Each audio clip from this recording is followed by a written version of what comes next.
Students, ఈరోజు మనం plant water relations అనే టాపిక్ గురించి తెలుసుకుందాం. అంటే మొక్కలకి నీటికి ఉన్నటువంటి సంబంధాలు.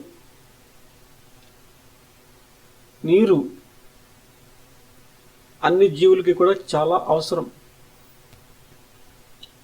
మొక్కలకే కాదు, జంతువులకి, మనుషులకి, బ్యాక్టీరియాలకి అన్నిటికీ కూడా నీరు అవసరం. ప్రతిరోజు కూడా మనం నీరు తాగుతాం, ఆహారం తీసుకుంటాం, అలాగే నీరు కూడా తాగుతాం. మనం తినే ఆహారంలో రకరకాల పదార్థాలు ఉంటాయి. కార్బోహైడ్రేట్లు ఉంటాయి, ప్రోటీన్లు ఉంటాయి, కొవ్వు పదార్థాలు ఉంటాయి, విటమిన్లు ఉంటాయి, ఖనిజ లవణాలు ఉంటాయి. కానీ నీటిలోని ఎలాంటి పోషక పదార్థాలు ఉండవు. నీటి వల్ల మనకి ఎలాంటి శక్తి రాదు, అందులో ఎలాంటి పోషక పదార్థాలు కూడా ఉండవు. అయినా సరే మనకు నీరు అవసరం. అలాగే మొక్కలన్నిటికీ కూడా నీరు చాలా అవసరం. ఇంపార్టెన్స్ ఆఫ్ వాటర్ అంటే అసలు నీటి యొక్క ప్రాముఖ్యత. ఎందుకు నీరు ఇంత ప్రాముఖ్యత కలిగి ఉంది జీవులకి? ఎందుకు అన్ని జీవులకి నీరు ఇంత అవసరం?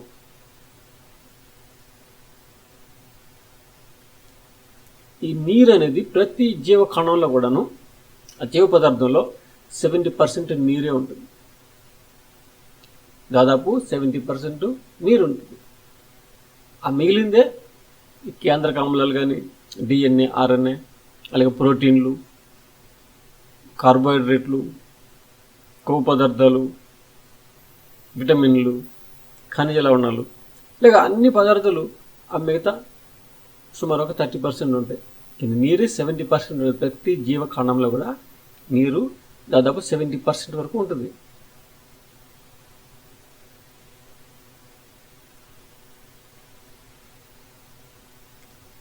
ఈ నీరు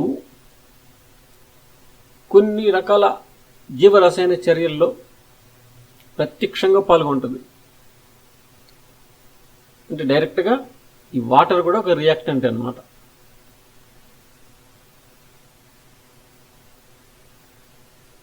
ఉదాహరణకి హైడ్రోలైసిస్ రియాక్షన్స్ ఉంటాయి, అంటే జల విశ్లేషణ చర్యలు. వాటిలో నీరు కూడా పాల్గొంటుంది. అలాగే కిరణజన్య సమయక్రియ, ఫోటోసింథసిస్, అలాగే రెస్పిరేషన్, శ్వాసక్రియ, అలాగే జెర్మినేషన్ అంటే విత్తనాలు అంకురించడం, వీటన్నిటికీ కూడా నీరు అవసరం. ఈ ఫోటోసింథసిస్లో కానీ, రెస్పిరేషన్లో కానీ, జెర్మినేషన్ కానీ కొన్ని ఎంజైములు అవసరం అవుతాయి. ఆ ఎంజైములు సక్రమంగా పనిచేయాలంటే నీరు అవసరం. నీటి సమక్షంలోనే ఆ ఎంజైములు పనిచేస్తాయన్నమాట. ఈ కిరణజన్య సమక్రియ కానీ, శ్వాసక్రియ కానీ, విత్తనాల అంకురణ కానీ, ఇంక ఇలాంటి అనేక రసాయన చర్యలకి అవసరమైనటువంటి ఎంజైములు నీటి సమక్షంలోనే పనిచేస్తాయి. అందువల్ల నీరు చాలా అవసరం. ఇంకా నీరు అనేది ఒక గుడ్ సాల్వెంట్, అంటే ఒక మంచి ద్రావణి. అనేక రకాల బయోకెమికల్స్ కోసం, అనేక రకాల జీవరసాయన పదార్థాల కోసం నీరు అనేది ఒక చక్కటి ద్రావణి అన్నమాట. అనేక రకాల జీవరసాయన పదార్థాలు నీటిలో కరుగుతాయి. చక్కెరలు నీటిలో కరుగుతాయి, DNA, RNA కూడా నీటిలో కరుగుతాయి, అమినో ఆమ్లాలు కూడా నీటిలో కరుగుతాయి.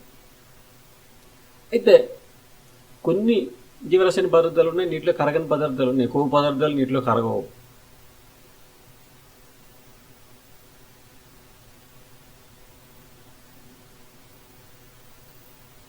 అయితే అనేక రకాల పదార్థాలు, ముఖ్యమైన పదార్థాలు నీటిలోని కరుగుతాయి అన్నమాట. ఖనిజ లవణాలు నీటిలో కరుగుతాయి.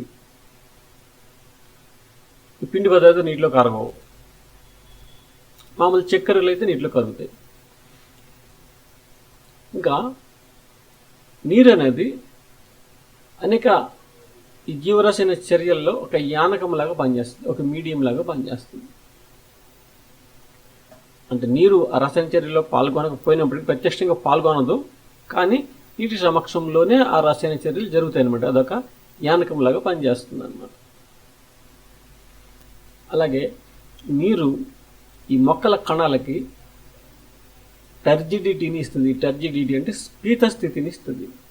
స్ఫీత స్థితి అంటే ఏంటి? ఈ మొక్కల కణాలు బాగా నీటిని పీల్చుకొని ఉబ్బి ఉంటే దాన్ని స్ఫీత స్థితి అంటాం అనమాట.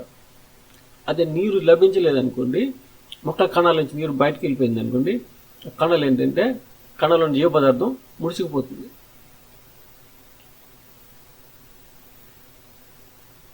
ఇంకా ఈ జైలంలోని ఫ్లోయంలోని అంటే దారువులోని పోషక కణజాలంలోని జరిగే పదార్థాల రవాణాకి కూడా నీరు అవసరం. దారులోని నీటితో పాటు ఖనిజ లవణాలు కూడా రవాణా అవుతాయి. అలాగే ఈ పోషక కణజాలం ద్వారా ఫ్లోయం ద్వారా ఆహార పదార్థాలు రవాణా అవుతాయి, కర్బన పదార్థాలు రవాణా అవుతాయి. దీనికి ఈ రవాణాకి నీరు అవసరం. నీటి ద్వారానే అవి నీటిలో కరిగి రవాణా అవుతాయి అన్నమాట. ఇప్పుడు పత్రాల్లోని కిరణజన్య సమయక్రియ ద్వారా చక్కెరలు తయారవుతాయి. ఆ చక్కెరలు మిగతా అన్ని మొక్క భాగాలకి అందాలి. ఎలా అందుతాయి? ఆ చక్కెరలు నీటిలో కరిగి ఈ పోషక కణజాలం ద్వారా మొక్క అంతటికి రవాణా అవుతాయి అన్నమాట. ఆ విధంగా ఈ దారువులో కానీ పోషక కణజాలంలో కానీ జరిగే పదార్థాల రవాణాకి నీరు అవసరం. ఈ విధంగా నీటి వల్ల అనేక ఉపయోగాలు ఉన్నాయి. ఇది నీటి యొక్క ప్రాముఖ్యత అన్నమాట.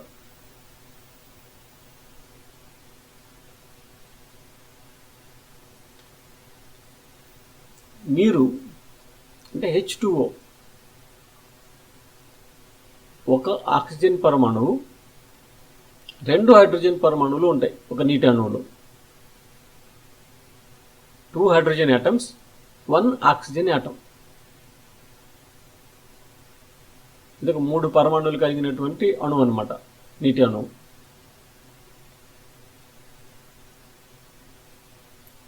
ఇది ఒక ఇనార్గానిక్ అకర్బన పదార్థం. సాధారణంగా మనం తీసుకునే ఆహార పదార్థాలు ఎక్కువ కార్బన్ పదార్థాలు ఉంటాయి. కార్బోహైడ్రేట్లు కార్బన్ పదార్థాలే, కొవ్వు పదార్థాలు, నూనెలు కార్బన్ పదార్థాలే, ప్రోటీన్లు కార్బన్ పదార్థాలే, విటమిన్లు కార్బన్ పదార్థాలే. ఈ విధంగా ఏంటంటే మనం తినే ఆహార పదార్థాలు ఎక్కువగా కార్బన్ పదార్థాలు ఉంటాయి. కానీ నీరు అనేది ఒక అకర్బన పదార్థం. నీటి యొక్క భౌతిక ధర్మాలు ఎలా ఉంటాయంటే ట్రాన్స్పరెంట్గా ఉంటుంది, పారదర్శకంగా ఉంటుంది, టేస్ట్లెస్. శుద్ధమైన నీటికి రుచి ఉండదు. నీటికి ఏదైనా రుచి ఉందంటే అందులో ఏదో కలిసినట్టు అర్థం. అలాగే ఆర్డర్లెస్ అంటే నీటికి వాసన ఉండదు. శుద్ధమైన నీటికి వాసన ఉండదు. ఏదైనా వాసన ఉందంటే అందులో ఏదో కలిసిందని అర్థం చేసుకోవాలి. కాబట్టి నీరు అనేటువంటిది పారదర్శకమైన, రుచి వాసన లేని అకర్బన పదార్థం అన్నమాట. Water is an inorganic, transparent, tasteless, odourless chemical substance అన్నమాట.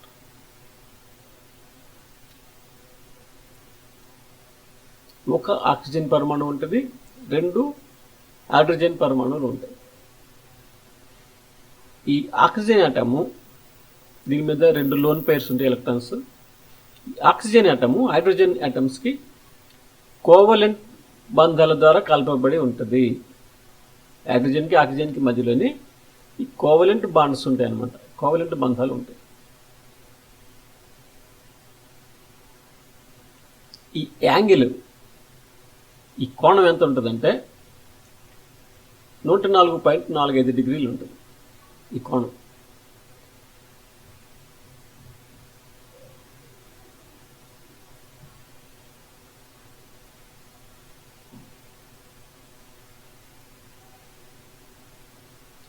ఈ నీటి అణువుని ధ్రువ స్వభావం కలిగిన అణువు అంటారు, ఇంకా పోలార్ మాలిక్యూల్ అంటారు. ఎందుకంటే ఈ ఆక్సిజన్ పరమాణువుకి ఎక్కువ ఎలక్ట్రోనెగటివిటీ ఉంటుంది, అంటే ఎలక్ట్రాన్ని తన వైపు లాక్కునే శక్తి ఎక్కువ ఉంటుంది అనమాట. అందుకని ఈ ఆక్సిజన్ పరమాణు ఏం చేస్తుందంటే ఈ కోవలెంట్ బంధంలో ఉన్నటువంటి ఎలక్ట్రాన్లని ఎక్కువగా తన వైపు లాక్కుంటుంది. తన వైపు లాక్కోవడం వల్ల దీనికి పార్షియల్ నెగిటివ్ ఛార్జ్ వస్తుంది. కంప్లీట్గా లాక్కోదు. కంప్లీట్ వస్తే ఇది మైనస్ అయిపోతే ఇది ప్లస్ వస్తుంది. ఆ కంప్లీట్గా ఎలక్ట్రాన్ లాక్కోదు కానీ కొంత తన వైపు లాక్కుంటుంది. దీనివల్ల అంటే దీనికి పాక్షికమైన నెగిటివ్ ఛార్జ్ వస్తుంది, దీనికి పాక్షికమైన పాజిటివ్ ఛార్జ్ వస్తుంది. దీనికి కూడా అంతే. అందువల్ల ఈ వాటర్ మాలిక్యూల్కి ఏంటంటే పొలారిటీ ఉంటుంది, ధ్రువ స్వభావం ఉంటుంది.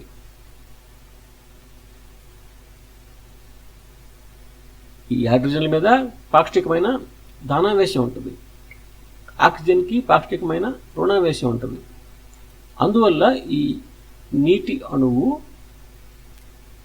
ధ్రువ స్వభావాన్ని కలిగి ఉంటుంది, పొలారిటీని కలిగి ఉంటుంది. ఎందుకంటే దీని ఒక పోలార్ మాలిక్యూల్ అంటాం అన్నమాట.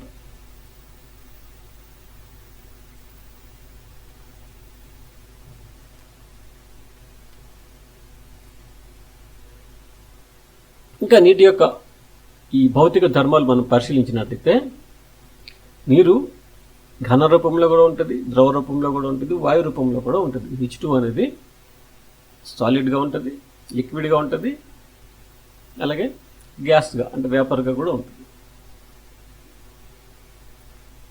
ఆ H2 అనేది ఘన రూపంలో ఉందా, ద్రవ రూపంలో ఉందా, లేదంటే వాయు రూపంలో ఉందా అనేది దేని మీద డిపెండ్ అయి ఉంటుందంటే టెంపరేచర్ మీద డిపెండ్ అయి ఉంటుంది, ఉష్ణోగ్రత మీద, అలాగే ప్రెషర్ మీద డిపెండ్ అయి ఉంటుంది, పీడనం మీద కూడా డిపెండ్ అయి ఉంటుంది అన్నమాట. సో పీడనం, సాధారణ పీడనం ఉందనుకోండి, సాధారణ పీడనాన్ని మనం 1 అట్మాస్ఫియర్ అంటాం. సాధారణ పీడనం దగ్గర 0 డిగ్రీ సెంటిగ్రేడ్ కంటే తక్కువ ఉంటే ఘన పదార్థం రూపంలో ఉంటుంది. దీన్ని మనం ఐస్ అంటాం. మంచు ముక్కలు, ఐస్. ఆ 0 డిగ్రీస్ కంటే పెరిగితే అప్పుడు అది లిక్విడ్ రూపంలోకి మారుతుంది,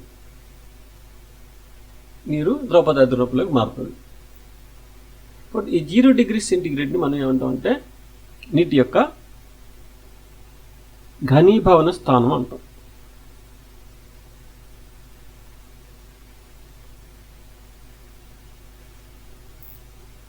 అలాగే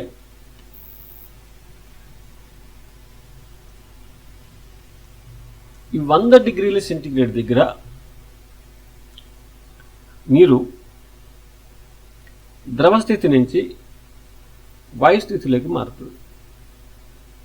100 డిగ్రీల సెంటిగ్రేడ్ తక్కువ ఉంటే ద్రవ స్థితిలో ఉంటుంది, 100 డిగ్రీల సెంటిగ్రేడ్ కంటే దాటితే అప్పుడు అది వాయు స్థితిలోకి వేపర్గా మారుతుంది అన్నమాట. దీన్ని మరిగే స్థానం అంటాం, బాయిలింగ్ పాయింట్. ఇది ఫ్రీజింగ్ పాయింట్, ఇది బాయిలింగ్ పాయింట్.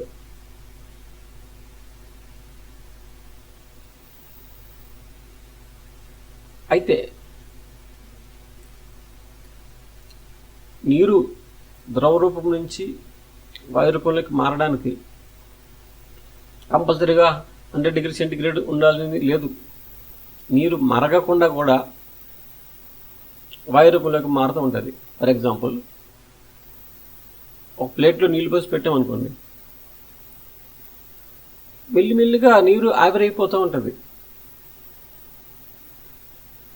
ఎలా అంటే ఉపరితలంలో ఉన్నటువంటి నీటి అణువులు క్రమక్రమంగా పైకి వెళ్ళిపోతూ ఉంటాయి.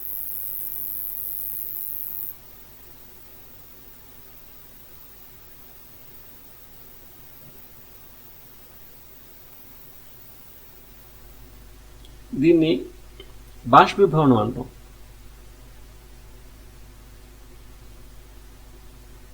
ఎవాపరేషన్ అంటాం.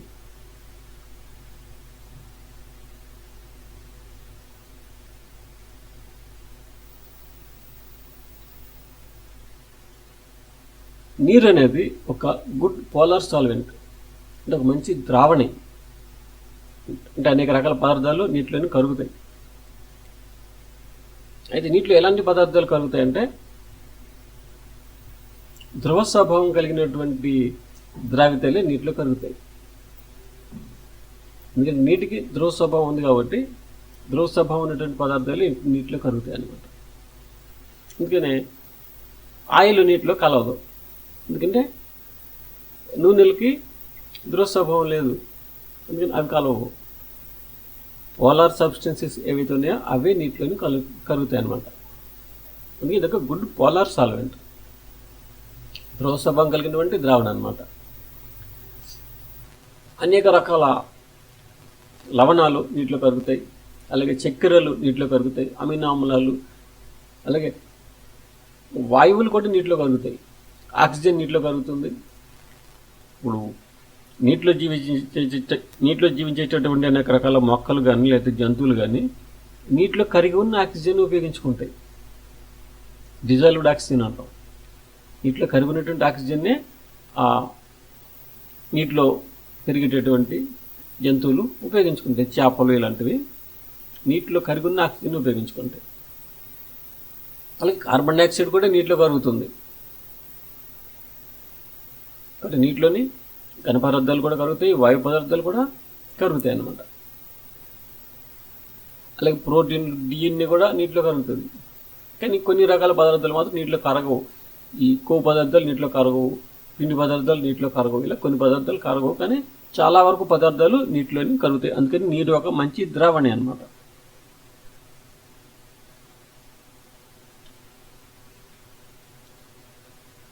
నీటికి ఉన్నటువంటి ఇంకొక ముఖ్యమైనటువంటి లక్షణం ఏంటంటే ఈ ఆక్సిజన్ పరమాణువులకి హైడ్రోజన్ పరమాణువులకి పాక్షికమైన రుణావేశం, పాక్షికమైన ధనావేశం ఉంటుందని చెప్పుకున్నాం కదా. ఈ delta plus hydrogen delta plus ఉంటుంది, ఆక్సిజన్కి డెల్టా మైనస్ ఉంటుంది అన్నమాట. ఉండటం వల్ల ఈ హైడ్రోజన్ పరమాణువులకి ఆక్సిజన్కి మధ్యలోని హైడ్రోజన్ బాండ్స్ ఏర్పడతాయి. ఒక్క వాటర్ మాలిక్యూల్ అంటే ఒక్క నీటి అణువు దాని చుట్టూ ఉన్నటువంటి 4 నీటి అణువులతోని ఈ హైడ్రోజన్ బంధాలని ఏర్పరచుకుంటుంది. ప్రతి నీటి అణువు కూడా దాని చుట్టూ ఉన్నటువంటి మరొక 4 నీటి అణువులతోని హైడ్రోజన్ బంధాలని ఏర్పరచుకుంటుంది అన్నమాట. ఈ హైడ్రోజన్ బంధాల వల్ల నీటికి కొన్ని ప్రత్యేకమైనటువంటి లక్షణాలు కలుగుతాయి, కొన్ని ప్రత్యేకమైనటువంటి ధర్మాలు నీటికి కలుగుతాయి అన్నమాట.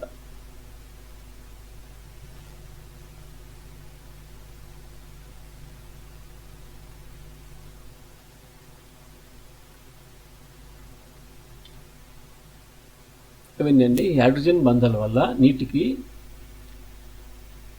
ఈ స్పెసిఫిక్ హీట్ అనేది చాలా ఎక్కువగా ఉంటుంది. స్పెసిఫిక్ హీట్ అంటే విశిష్టోష్ణం. ఈ విశిష్టోష్ణం విలువ ఎక్కువగా ఉంటుంది. ఏంటి విశిష్టోష్ణం, స్పెసిఫిక్ హీట్ అంటే ఏంటి అంటే 1 గ్రాము నీటిని దాని యొక్క ఉష్ణోగ్రతని 1 డిగ్రీ సెంటీగ్రేడ్ పెంచడానికి ఎంత హీట్ కావాలో దాన్ని స్పెసిఫిక్ హీట్ అంటాం, విశిష్టోష్ణం అంటాం. అంటే మన దగ్గర 1 గ్రాము నీరు ఉందనుకోండి, దాని టెంపరేచర్ ఎంత చూస్తాం. దాని టెంపరేచర్ని 1 డిగ్రీ సెంటీగ్రేడ్ పెంచాలి. ఫర్ ఎగ్జాంపుల్ అది 14 డిగ్రీల సెంటీగ్రేడ్ ఉంది ఆ నీటి యొక్క ఉష్ణోగ్రత. దాన్ని మనం 15 డిగ్రీల సెంటీగ్రేడ్కి పెంచాలనుకుంటున్నాం. పెంచాలంటే ఎంత హీట్ని దానికి ఇవ్వాలి ఆ నీటికి, ఆ హీట్ని మనం విశిష్టోష్ణం అన్నాం, స్పెసిఫిక్ హీట్ అంటాం. స్పెసిఫిక్ హీట్ అంటే ఎంత హీట్ ఇస్తే దాని టెంపరేచర్ 1 డిగ్రీ సెంటీగ్రేడ్ పెంచుతుంది, ఆ హీట్ని స్పెసిఫిక్ హీట్ అన్నాం. ఈ నీటికి ఆ విలువ ఎంతంటే 1 క్యాలరీ. అంటే 1 గ్రాము నీటి యొక్క ఉష్ణోగ్రతని 1 డిగ్రీ సెంటీగ్రేడ్ పెంచాలంటే 1 క్యాలరీ నీటిని, 1 క్యాలరీ ఉష్ణాన్ని దానికి అందించాల్సి ఉంటుంది అన్నమాట. ఓకే,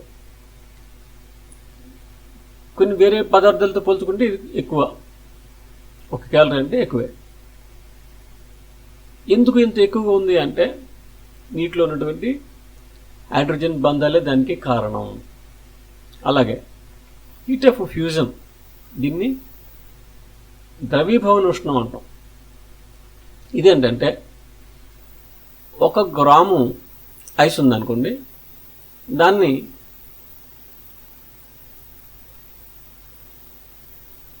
0°C దాన్ని ఏంటంటే ద్రవ పదార్థంలోకి మార్చాలనుకోండి. ఇప్పుడు దానికి కొంత హీట్ సప్లై చేయాలి. ఎంత హీట్ అది తీసుకుంటుందంటే 1 గ్రాము ఐసు వాటర్గా మారాలంటే 80 క్యాలరీల శక్తిని తీసుకుంటుంది. ఇది కూడా ఎక్కువ విలువ అనమాట. ఎందుకంత ఎక్కువగా ఉంది అంటే హైడ్రోజన్ బంధాలే దానికి కారణం. 1 గ్రాము మంచుని 1 గ్రాము నీటిగా మార్చాలంటే దానికి 80 క్యాలరీల ఉష్ణాన్ని సప్లై చేయాల్సి ఉంటుంది. ఇంకా బాష్పీభవన ఉష్ణం అంటే హీట్ ఆఫ్ వ్యాపరైజేషన్. ఇదేంటంటే 1 గ్రాము నీటిని వాయు రూపంలోకి మార్చాలంటే దానికి 539 క్యాలరీల ఉష్ణాన్ని సప్లై చేయాల్సి ఉంటుంది అనమాట. 100°C దగ్గర 1 గ్రాము నీరు ఉందనుకోండి. 1 గ్రాము నీటి ఆవిరిగా మార్చాలంటే 539 క్యాలరీల ఉష్ణాన్ని దానికి సప్లై చేయాల్సి ఉంటుంది.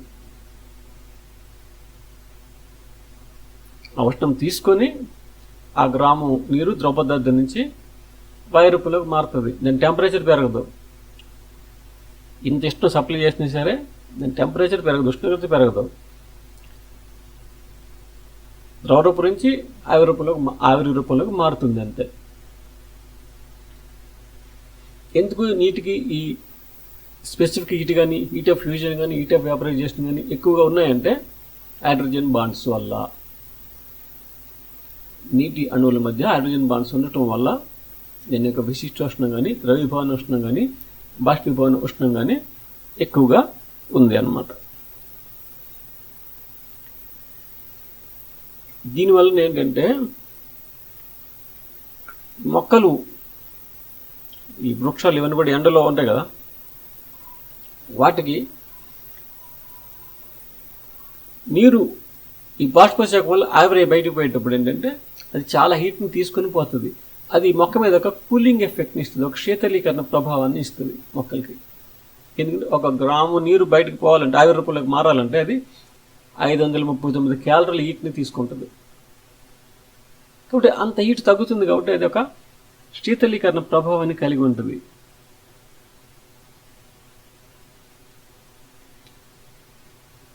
అలాగే నీటిలో ఏంటంటే హై సర్ఫేస్ టెన్షన్ ఉంటుంది, అధిక తలతన్యత ఉంటుంది. అది ఎందుకు ఉంటుందంటే నీటి అణువుల మధ్య ఆకర్షణ బలాలు ఉంటాయి. వీటిని సస్సంజనం అంటాం. సస్సంజన బలాలు అంటే నీటి అణువుల మధ్య ఉండేటటువంటి ఆకర్షణ బలాలు, కొహెషన్ అంటాం అన్నమాట. ఇంతేకాదు నీటి అణువులకి వేరే పదార్థాల్లోని అణువులకి కూడా ఆకర్షణ ఉంటుంది. దాన్ని అడ్హెషన్ అంటాం, అసంజనం అంటాం అన్నమాట.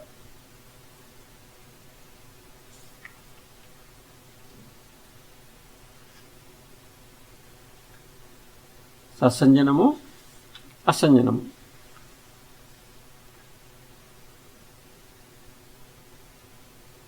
అసంజనం అంటేనేమో నీటి అణువు ఇతర రకాల అణువులకి ఆకర్షితం అవడాన్ని అసంజనం అంటాం. అలాగే నీటి అణువులకి మధ్యలో ఉన్నటువంటి ఆకర్షణని ససంజనం అంటాం అన్నమాట.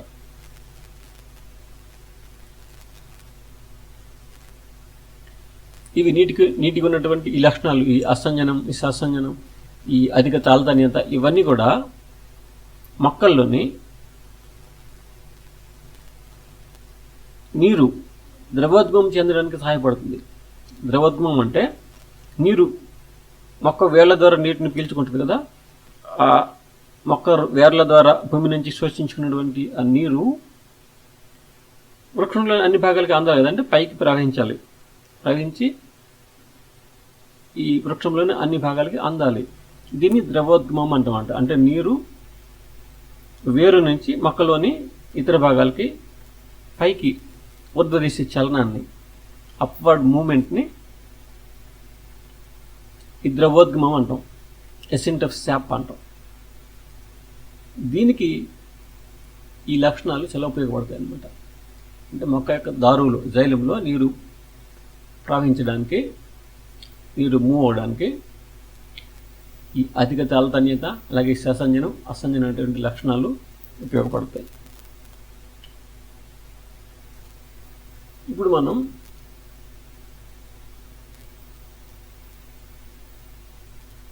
విసరణ, నిపానం, ద్రవాభిసరణ అంటే ఒక 3 టాపిక్స్ తెలుసుకుందాం. ఇవన్నీ కూడా కొంత నీటికి సంబంధించినటువంటి టాపిక్స్ అన్నమాట. విసరణ లేదా డిఫ్యూజన్, నిపానం లేదా ఇంబైబిషన్, ద్రవాభిసరణ దీన్ని ఆస్మసిస్ అంటాం. సో ఇవేంటనేది తెలుసుకుందాం. డిఫ్యూజన్ లేదా విసరణ, ఇంబైబిషన్ లేదా నిపానం, ఆస్మాసిస్ లేదా ద్రవాభిసరణ. ముందుగా డిఫ్యూజన్ లేదా విసరణ అంటే చూద్దాం. ఈ డిఫ్యూజన్ నిర్వచనం ఏంటంటే diffusion is the movement of molecules, అణువుల యొక్క చలనం, from a region of higher concentration, అధిక గాఢత ఉన్నటువంటి ప్రదేశం నుంచి to a region of lower concentration, అల్ప గాఢత ఉన్న ప్రదేశంలోకి. అంటే విసరణ అనేది అణువుల యొక్క చలనం, ఎక్కడి నుంచి అక్కడికి, అధిక గాఢత గల ప్రదేశం నుంచి అల్ప గాఢత గల ప్రదేశానికి చలనం అన్నమాట.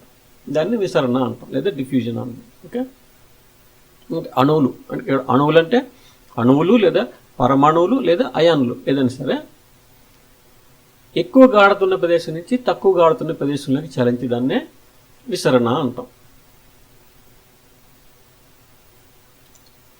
ఫర్ ఎగ్జాంపుల్ ఇది చూడండి, ఒక బీకర్లో ఇది బ్లూ కలర్ కనిపిస్తుంది వాటర్ అనుకోండి. దీంట్లోనే మనం ఒక పదార్థం వేసాం. ఇప్పుడు ఈ పదార్థం ఇక్కడ అధిక గాఢతలో ఉంది, ఇక్కడ ఆ పదార్థం లేదు. ఇప్పుడు ఏం చేస్తుందంటే ఈ పదార్థంలో అణువులు ఏం చేస్తాయంటే ఈ అధిక గాఢత నుంచి అల్ప గాఢతలోకి ఇవి చలిస్తాయి. చలిచి మొత్తం ఈ ప్రదేశాన్ని అంతా కూడా ఆక్రమించినాయి అనమాట. సో దీన్ని విసరణ అంటాం. విసరణ అంటే ఇలా వ్యాప్తి చెందడం అనమాట. అధిక గాఢత ఉన్న ప్రదేశం నుంచి అల్ప గాఢత ఉన్న ప్రదేశానికి ఇవన్నీ కూడా చెలించటం, మూవ్ అవటం, దీన్నే మనం విసరణ అంటాం. ఎందుకని వీళ్ళకి చలిస్తున్నాయంటే ద్రవ పదార్థాలకు కానీ వాయు పదార్థాలకు కానీ అణువులు నిరంతరం చలిస్తూ ఉంటాయి, కంటిన్యూస్గా మూవ్ అవుతూ ఉంటాయి అన్నమాట. ఈ అణువులు ఒకదానితో గుద్దుకుంటూ ఉంటాయి, ఒకదానితో కొల్లైడ్ అవుతూ ఉంటాయి అన్నమాట. ఇవి క్రమరహితంగా చలిస్తూ ఉంటాయి.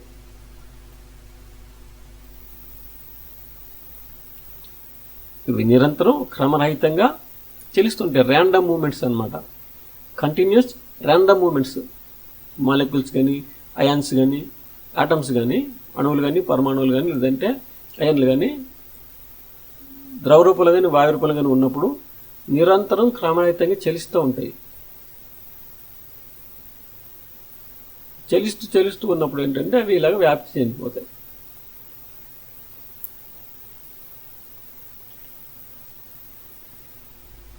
Liquids and gases undergo diffusion. ఈ ఘన పదార్థాల్లో మనకి ఇదంతా కనిపించదు. ఘన పదార్థాలు అణువులు స్థిరంగా ఉంటాయి, కానీ ద్రవ పదార్థాలు కానీ వాయు పదార్థాలు కొన్ని ఉన్నటువంటి ఈ అణువులు లేదా పరమాణువులు కానీ అయాన్లు కానీ ఏం చేస్తాయంటే మూవ్ ర్యాండమ్లీ అండ్ కంటిన్యూస్లీ, అంటే క్రమరహితంగా నిరంతరం చలిస్తూ ఉంటాయి. అది ఒక లక్షణం.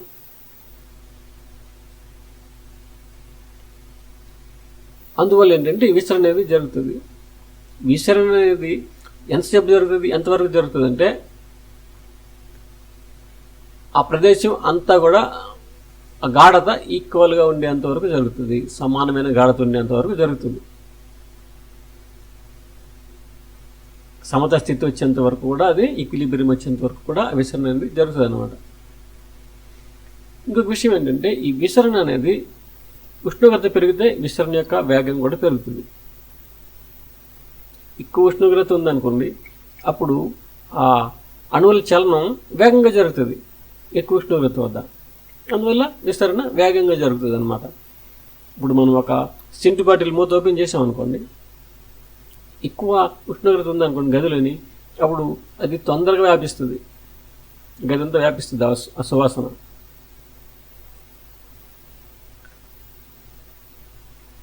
మరొక విషయం ఏంటంటే, ఆ విసరణ చెందేటువంటి పదార్థం ఉంది కదా,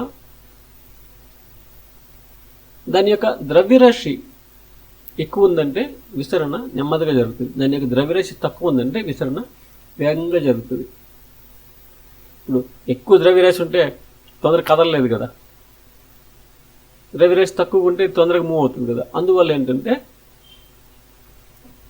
ఆ విసరణ చెందుతున్న యొక్క పదార్థం యొక్క ద్రవ్యరాశి కానీ మాస్ కానీ తక్కువ ఉంటే విసరణ ఎక్కువ వేగంగా జరుగుతుంది.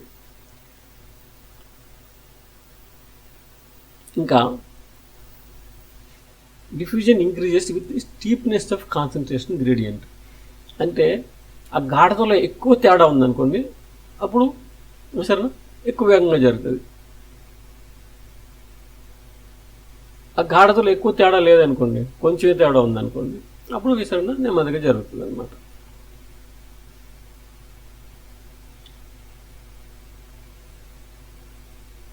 ఇది చూసిన ఒక విసరణ గురించి ఒక చిన్న ప్రయోగం అన్నమాట. ఇది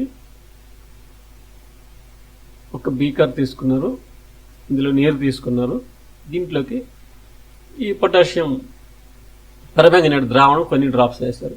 ఇది పొటాషియం పెర్మాంగనేట్ ద్రావణం ఇందులో ఉంది. ఇప్పుడు ఇక్కడ ఎక్కువ గాఢతలో ఉంది, ఇక్కడ అంత పొటాషియం పెర్మాంగనేట్ లేదు.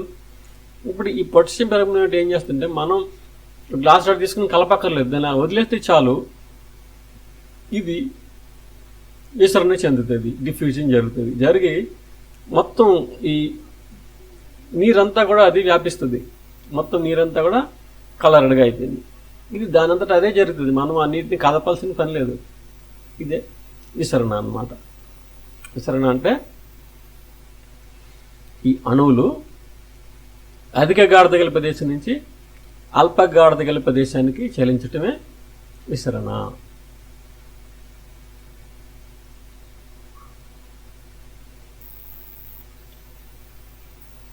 ఈ మొక్కల్లో విసరణ యొక్క ప్రాముఖ్యత ఏంటనే చూద్దాం. ఈ మొక్కలు ఖనిజ లవణాలని నేల నుంచి తీసుకుంటాయి. మొక్కలకి అనేక రకాల ఖనిజ లవణాలు అవసరం. కాల్షియం, మెగ్నీషియం, ఐరన్ ఇలాంటి అనేక రకాల ఖనిజ లవణాలు మొక్కలకు అవసరం. అవి నేల నుంచి తీసుకుంటాయి. నేల నుంచి ఎలా తీసుకుంటాయి? మొక్కల యొక్క వేర్లు ఉంటాయి కదా, వేర్లకి మూలకేశాలు ఉంటాయి కదా, ఆ మూలకేశాలు కలిగినటువంటి కణాల ద్వారా ఈ మొక్కలు ఖనిజ లవణాలను తీసుకుంటాయి అన్నమాట. ఇలా తీసుకునేటప్పుడు ఏమవుతుందంటే, విసరణ ద్వారా నేలలోని ఖనిజ లవణాలు ఎక్కువ గాఢతలో ఉండి మూలకేశం కణంలోని తక్కువ గాఢతలో ఉన్నాయనుకోండి, అప్పుడు అవి ఆటోమేటిక్గా అధిక గాఢత నుంచి అల్ప గాఢతలకి ఆ ఖనిజ లవణాలు వచ్చేస్తాయి. ఆ మృతిక నుంచి వేరులోకి వచ్చేస్తాయి అన్నమాట. సో అది విసరణ ద్వారా జరుగుతుంది. అలాగే ఈ పత్రాలు ఉన్నాయి కదా, ఈ పత్రాలలో పత్రాంతర కణాలు ఉంటాయి కదా, మీసోఫిల్. ఈ పత్రాంతర కణాల్లో ఉన్నటువంటి నీటి ఆవిరి విసరణ ద్వారా వాతావరణంలోకి ప్రవేశిస్తుంది, అట్మాస్ఫియర్లోకి ప్రవేశిస్తుంది. ఇది బాష్పశాఖం జరిగేటప్పుడు జరుగుతుంది అన్నమాట. అంటే మొక్కలోని ఈ పత్రాంతర కణాల్లోని ఎక్కువ నీరు ఉంటుంది, బయట వాతావరణంలోని తక్కువ నీరు ఉంటుంది. అందువల్ల ఈ పత్రాల్లో ఉన్నటువంటి నీరు ఆవిరి రూపంలో మెల్లిగా ఈ పత్ర రంధ్రాల ద్వారా వాతావరణంలోకి ప్రవేశిస్తుంది. అది కూడా విస్తరణ ద్వారా జరుగుతుంది అన్నమాట. అలాగే మొక్కలకి కార్బన్ డైఆక్సైడ్ అవసరం కిరణజన్య సామగ్రి కోసం. ఆ కార్బన్ డైఆక్సైడ్ ఈ గాలి నుంచి ఈ మొక్కల పత్రాల్లోకి ఎలా వస్తుంది అంటే, గాల్లోనేమో ఎక్కువ కార్బన్ డైఆక్సైడ్ ఉంటుంది, మొక్కల పత్రాలేమో కార్బన్ డైఆక్సైడ్ వాడేసుకున్నాయి కాబట్టి అక్కడ కార్బన్ డైఆక్సైడ్ గాఢత తక్కువగా ఉంటుంది. అందువల్ల ఎక్కువ గాఢత కలిగినటువంటి ఈ గాలి నుంచి, ఈ వాతావరణం నుంచి కార్బన్ డైఆక్సైడ్ అణువులు ఏం చేస్తాయంటే విసరణ ద్వారా పత్రాల్లోకి ప్రవేశిస్తాయి. విసరణ వల్ల అవి ఈ పత్రరంధ్రాల ద్వారా పత్రాల్లోకి ప్రవేశించి ఈ పత్రాంధ్ర కణాల్లోకి వెళ్ళి అక్కడ కిరణజన్య సంక్రియ జరుగుతుంది అన్నమాట. అలాగే శ్వాసక్రియ జరుపుకోవడానికి ఆక్సిజన్ అవసరం. గాలిలో ఆక్సిజన్ ఉంది. ఇది మొక్కల్లోకి ఎలా వెళ్తుంది అంటే విసరణ ద్వారా వెళ్తుంది. మొక్కల కణాల్లో ఆక్సిజన్ తక్కువ ఉంది, గాలిలోని ఆక్సిజన్ ఎక్కువ ఉంది. కాబట్టి ఆక్సిజన్ అణువులు ఏం చేస్తాయంటే విసరణ ద్వారా మొక్కలోకి ప్రవేశిస్తాయి. అప్పుడు మొక్కలు ఆక్సిజన్ని ఉపయోగించుకుంటాయి.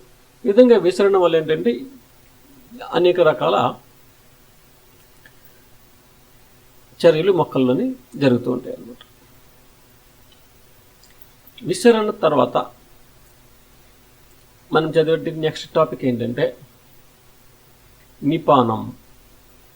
నిపానంని ఇంగ్లీష్లోని ఇంబైబిషన్ అంటాం. ఇంబైబిషన్ లేదా నిపానం.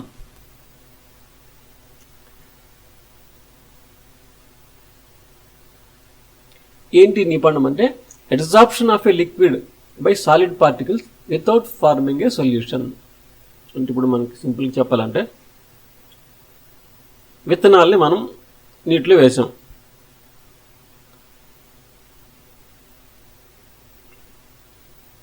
పెసలు అనుకోండి, నీటిలో వేసాం అనుకోండి. వేస్తే ఆ పెసలు నీటిలో కరుగుతాయా? కరగవు. కానీ అవి నీటిని పీల్చుకుంటాయి. అలాగే ఏదైనా ఒక పదార్థం, ఘన పదార్థం నీటిలో కరగకుండా ఆ నీటిని పీల్చుకుంటే దాన్ని మనం నిపానం అంటాం అన్నమాట. నీటిని అది శోషించుకుంటుంది, కానీ నీటిలో కరగదు.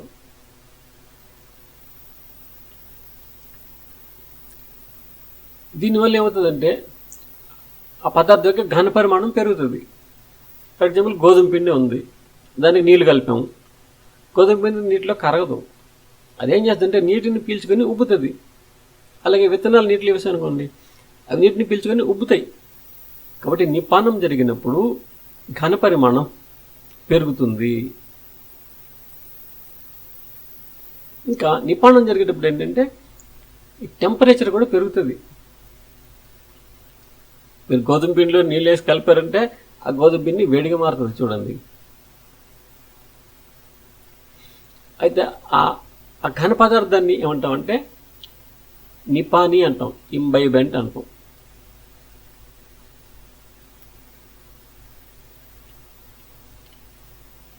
ఇప్పుడు పిండి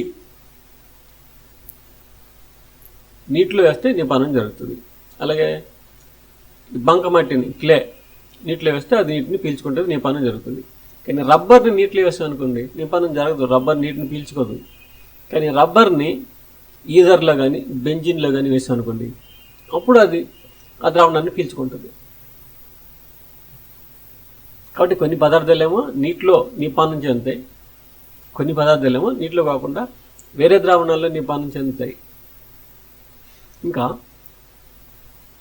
ప్రోటీన్లకి ఎక్కువ ఈ నిపానం చేసుకునే శక్తి ఉంటుందన్నమాట పిండి పదార్థాల కంటే కూడా. అందుకని మనం పిండి పదార్థాలు ఎక్కువ ఉన్నటువంటి బియ్యాన్ని నీటిలో వేసామనుకోండి, అవి తక్కువ నీటిని పీల్చుకుంటాయి, తక్కువ నిపానం జరుగుతుంది. కానీ ఈ ప్రోటీన్లు ఎక్కువగా ఉన్నటువంటి పెసల్ని మనం నీటిలో వేసామనుకోండి, అవి ఎక్కువ నీటిని పీల్చుకుంటాయి. వాటికి నిపాన శక్తి ఎక్కువగా ఉంటుంది అనమాట. ప్రోటీన్లకి నిపాన శక్తి ఎక్కువ ఉంటుంది, కార్బోహైడ్రేట్లకి నిపాన శక్తి తక్కువగా ఉంటుంది అనమాట. అందువల్ల ఏంటంటే బియ్యం నీటిలో వేస్తే తక్కువ నీటిని పీల్చుకుంటుంది.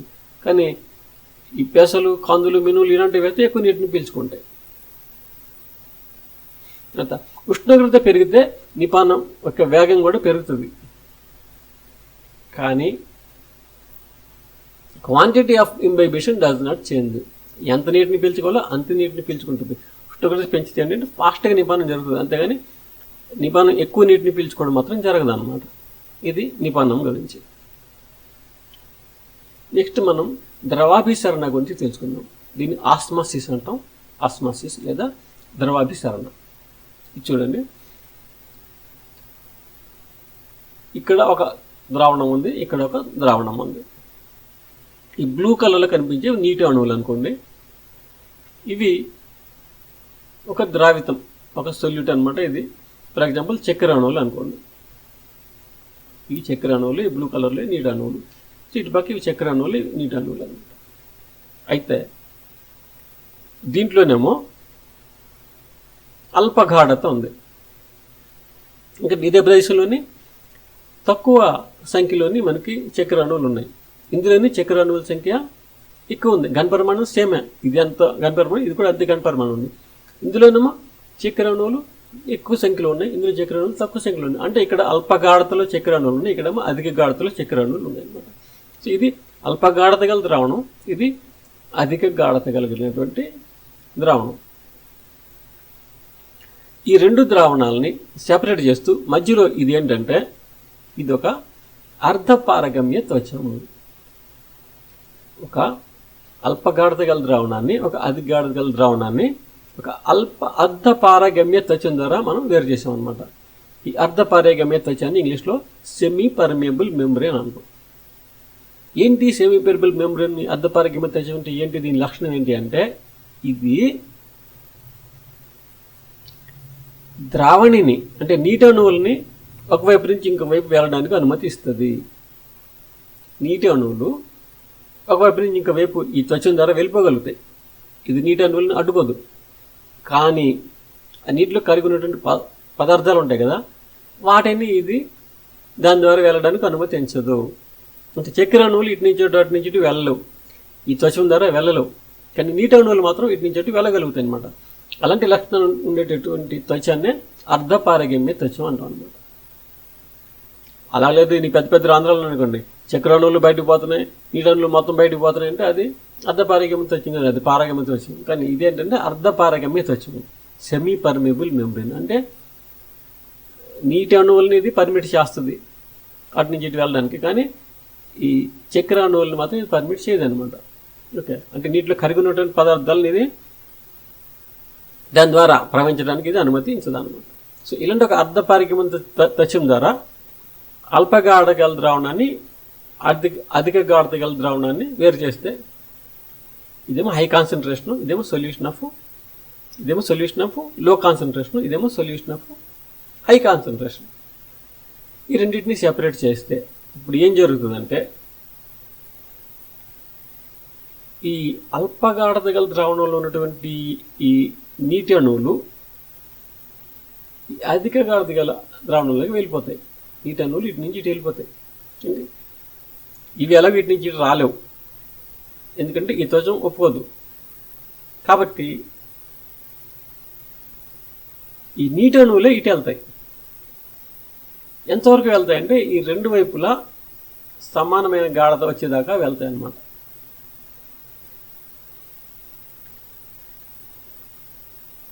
ఈ రెండు వైపులా కూడా గాఢత సమానంగా వచ్చేదాకా కూడా ఇవి ఇటు వెళ్తాయి అన్నమాట. దాన్ని ద్రవాభిసరణ అంటాం. ద్రవాభిసరణ అంటే అల్ప గాఢత గల ద్రావణం నుంచి అధిక గాఢత గల ద్రావణంలోకి అర్ధపారగమ్య త్వచం ద్వారా జరిగే నీటి అణువుల చలనాన్నే ద్రవాభిసరణ అంటాం. The movement of water molecules through a semipermeable membrane from a solution of lower concentration to a solution of higher concentration. ఇప్పుడు కూడా ఈ ఆస్మాసిస్ లేదా ద్రవాభిసరణ అనేది అల్ప గాఢత గల ద్రావణం నుంచి అధిక గాఢత గల ద్రావణంలోకి జరుగుతుంది. సో ద్రవాభిసరణ అంటే మూమెంట్ ఆఫ్ సాల్వెంట్ మాలిక్యూల్స్, ద్రావణ అణువులే మూవ్ అవుతాయి from a solution of lower concentration to a solution of higher concentration through a semi-permeable membrane. It is a passive process which takes place without any expenditure of energy. ఈ ద్రవాభిసరణకి శక్తి యొక్క వినియోగం అవసరం లేదు.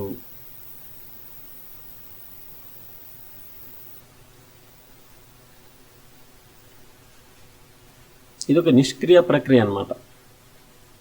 దానంతట అదే జరుగుతుంది. ఇది ఈ ద్రవాభిసరణకు సంబంధించి ఒక ప్రయోగం అన్నమాట. దీన్ని తిసిల్ గారాటు ప్రయోగం అంటారు. తిసిల్ గారట్, ఇది తిసిల్ గారట్ అన్నట్టు మధ్యలో ఉంది, దీన్ని తిసిల్ ఫన్నెల్ లేదా తిసిల్ గారట్ అంటాం. ఇప్పుడు ఒక బీకర్ తీసుకున్నాం, బీకర్లో శుద్ధమైన నీరు తీసుకున్నాం. నీరు తీసుకుని నెక్స్ట్ ఏం చేసామంటే ఈ దిసిల్ గారట్ తీసుకున్నాం కదా, దిసిల్ గారట్కి ఇటువైపు ఏం చేసామంటే ఒక సెమీ పెర్మిబుల్ మెంబ్రేన్ కట్టేసాం దీని మూతికి. ఇటుపక్క ఈ సన్నటి మూతి ఉంటే ఇటుపక్క వెడల్పు మూతి ఉంటే దీనికి ఏం చేసామంటే సెమీ పెర్మిబుల్ మెంబ్రేన్ అర్ధపారగమ్య త్వచని దారంతో కట్టేసాం అనమాట. కట్టేసి ఇప్పుడు ఇందులో ఏం చేసామంటే చక్కెర ద్రావణం పోసాం.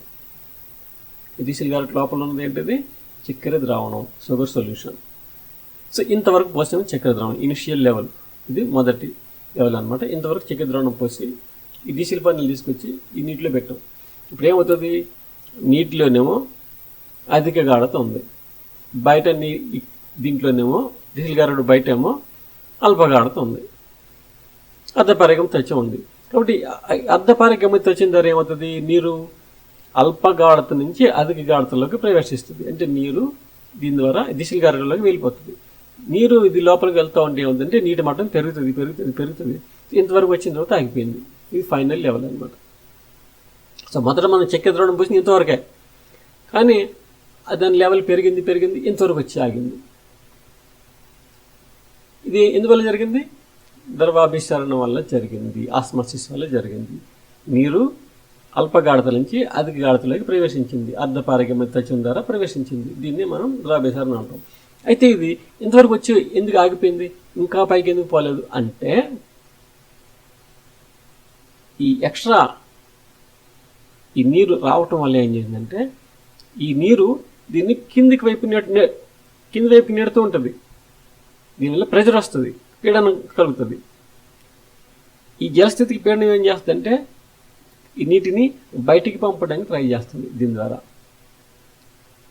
ఈ ద్రవాభిసరణ ఏమో నీటిని లోపలికి పంపడానికి ట్రై చేస్తుంటుంది.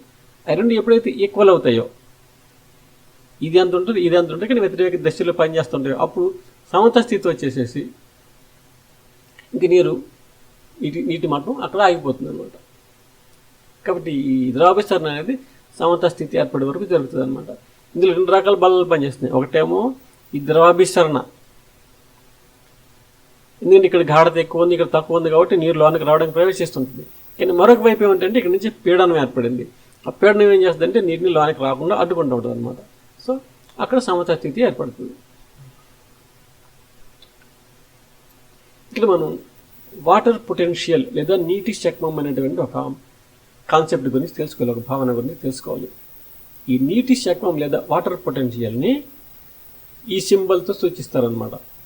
ఇది ఒక గ్రీక్ అక్షరం, దీన్ని సై అంటారు, పిఎస్ఐ, సై డబ్ల్యూ అనమాట. డబ్ల్యూ అంటే వాటర్, సై డబ్ల్యూ అంటే వాటర్ పొటెన్షియల్. ఓకే, లేదా నీటి శక్మం. ఈ నీటి శక్మాన్ని దేంట్లో కొలుస్తారు, ఏ ప్రమాణాల్లో కొలుస్తారంటే బార్ లేదా మెగా పాస్కల్లో కొలుస్తారు అన్నమాట. మామూలుగా మనం దూరం కొలవాలనుకోండి సెంటీమీటర్లు, మీటర్లు ఇలా కొలుస్తాం కదా, కిలోమీటర్లు ఇలా కొలుస్తాం. బరువు కొలవాలనుకోండి గ్రాములు, కిలోగ్రాములు ఇలా కొలుస్తాం. అలాగే ఈ వాటర్ పొటెన్షియల్ని నీటి శక్మాన్ని దేంట్లో కొలుస్తాం, బార్లలో కొలుస్తాం, లేదంటే మెగా పాస్కల్స్లో కొలుస్తాం అన్నమాట. ఇది పీడనానికి సంబంధించిన ప్రమాణం అన్నమాట. నీటి శక్మం అంటే ఇది ఒక రకమైన పీడనం అన్నమాట. అయితే ఈ నీటి శక్మం అనేటువంటి భావనని ఇద్దరు శాస్త్రవేత్తలు ప్రతిపాదించారనమాట, స్లేటియర్, టైలర్. వీళ్ళు 1960లోనే ఈ వాటర్ పొటెన్షియల్ లేదా నీటి శక్మం అనేదాన్ని ప్రవేశపెట్టారు. అసలు ఏంటి ఈ వాటర్ పొటెన్షియల్, నీటి శక్మం అంటే ఏంటి అంటే water potential is the potential energy of water in a solution relative to that of pure water. అంటే ఏదైనా ఒక ద్రావణం తీసుకున్నట్టే ఆ ద్రావణంలోని నీటి యొక్క పొటెన్షియల్ ఎనర్జీ, స్థితి శక్తి, శుద్ధమైన నీటి యొక్క స్థితి శక్తితో పోల్చినప్పుడు ఎంత స్థితి శక్తి ఉందో దాన్ని నీటి శక్మం అంటాం. అంటే శుద్ధమైనటువంటి నీటికి కొంత స్థితి శక్తి ఉంటుంది. అన్నిట్లో ఏదైనా పదార్థం కరిగించామనుకోండి, ఒక ద్రావణం తయారు చేసామనుకోండి, అప్పుడు దాని యొక్క స్థితి శక్తి మారుతుంది. ఎంత మారింది మనం ఒక పదార్థాన్ని ఆ నీటిలో కరిగించడం వల్ల నీటి యొక్క స్థితి శక్తి ఎంత మారింది, ఫ్రీ ఎనర్జీ ఎంత మారింది, దాన్నే మనం ఈ వాటర్ పొటెన్షియల్ ఆ యొక్క ద్రావణం యొక్క వాటర్ పొటెన్షియల్ అంటాం అనమాట. ఓకే, ఒక ద్రావణం యొక్క వాటర్ పొటెన్షియల్ లేదా నీటి శాఖం ఏంటంటే ప్యూర్ వాటర్లోని ఒక పదార్థాన్ని కరిగించే ద్రావణం తయారు చేసినప్పుడు ఎంత మార్పు వచ్చింది స్థితి శక్తిలో, అదే వాటర్ పొటెన్షియల్ అన్నమాట. ఓకే, అయితే శుద్ధమైన నీటి యొక్క ఈ వాటర్ పొటెన్షియల్ విలువ 0.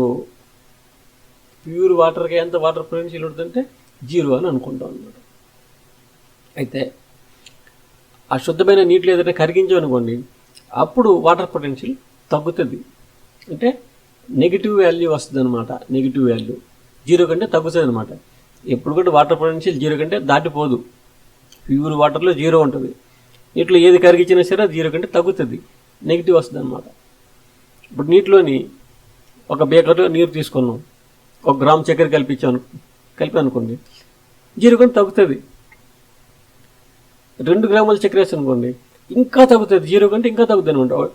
-1 ఉంటే అది -2కి వెళ్తుంది, ఎక్కువ కలిపితే. ఇంకా ఎక్కువ చక్కెర కలిపితే ఉప్పు కలిపి అనుకోండి, -3కి వెళ్తుంది, -4కి వెళ్తుంది.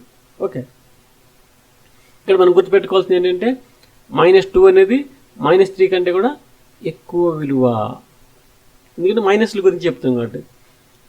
2 ఎక్కువ 3 ఎక్కువ అంటే 3 ఎక్కువ అంటాం, 5 ఎక్కువ 10 ఎక్కువ అంటే 10 ఎక్కువ అంటాం. కానీ మైనస్లో చెప్పినప్పుడు -2 ఎక్కువ -3 ఎక్కువ అంటే -2నే ఎక్కువ, -3 అంటే ఇంకా తక్కువ అనమాట. అది అది మనం అర్థం చేసుకోవాలి. అయితే సో మనకు అర్థమైంది, ప్యూర్ వాటర్కి వాటర్ పొటెన్షియల్ 0 ఉంటుంది. అందులో ఏదైనా పదార్థాన్ని కరిగిస్తే వాటర్ పొటెన్షియల్ 0 కంటే తగ్గుతుంది. ఓకే, ఈ వాటర్ పొటెన్షియల్ని 2 అంశాలు ప్రభావితం చేస్తాయి ప్రధానంగా. ఏంటంటే ψ ψS ప్లస్ ψP. ఈ ψS అంటే ఏంటంటే ద్రవాభిసరణ శక్మం లేదా ఆస్మాటిక్ పొటెన్షియల్. అంటే ఏదైనా ఒక పదార్థాన్ని నీటిలో కరిగిస్తే ఒక సొల్యూట్ని, దానివల్ల వచ్చింది ఏంటంటే ద్రవాభిసరణ శక్మం లేదా ఆస్మాటిక్ పొటెన్షియల్. ఇది నెగిటివ్గా ఉంటుంది. ఎందుకంటే నీటిలో ఏదైనా పదార్థం కరిగిస్తే 0 కంటే తగ్గిపోద్ది కదా, -1 -2 -3 అట్లా మారుతుంటుంది కదా, అందుకని ఇది నెగిటివ్గా ఉంటుంది. ఇప్పుడు కూడా నెగిటివ్గా ఉంటుంది ψS. ఈ ψP ఏంటంటే ఇది పీడన శక్తి, దీన్ని ప్రెషర్ పొటెన్షియల్ అంటాం అనమాట. ఇది పాజిటివ్గా ఉంటుంది. ఓకే,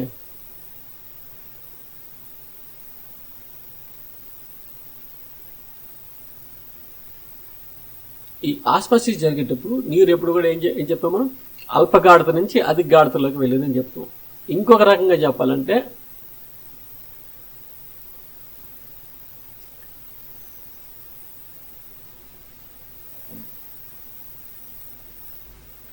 తక్కువ నీటి శక్మం నుంచి ఎక్కువ నీటి శక్మం కలిగినటువంటి ద్రావణంలోకి వాటర్ మూవ్ అవుతుంది అనమాట.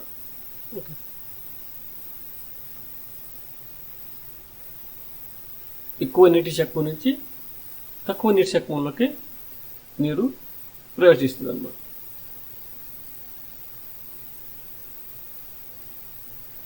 ఇప్పుడు ఒక వృక్ష కణాన్ని తీసుకుని ఒక అధిక గాఢత గల ద్రావణంలో పెట్టామనుకోండి, అప్పుడు ఏమవుతుందంటే నీరు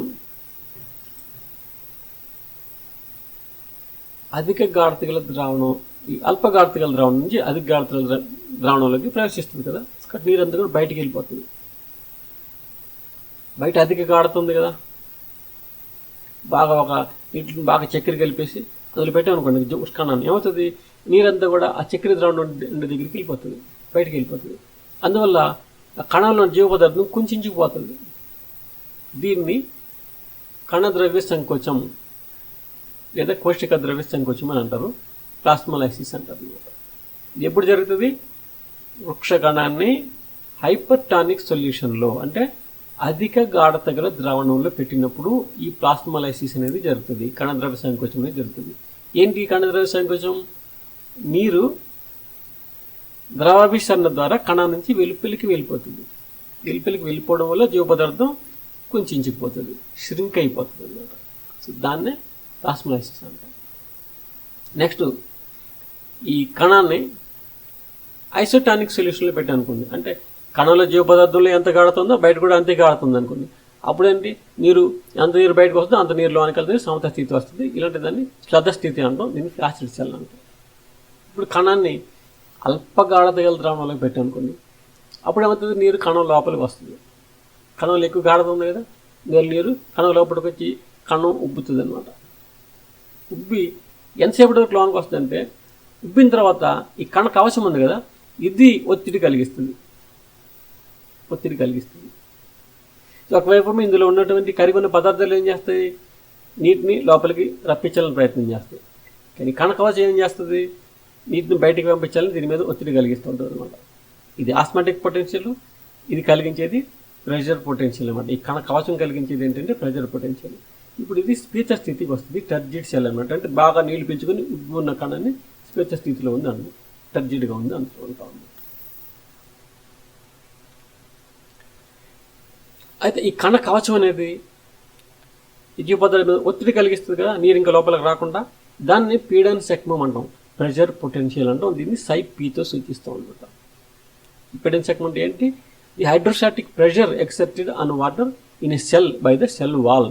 ఈ కణ కవచం వల్ల కలిగేటటువంటి పీడనాన్ని మనం పీడన సెక్మం అంటాం. ఒక కణంలో నీటిపై కణ కవచం వలన ఏర్పడే జలస్థితికి పీడనాన్ని పీడన సెక్మం అని అంటాము.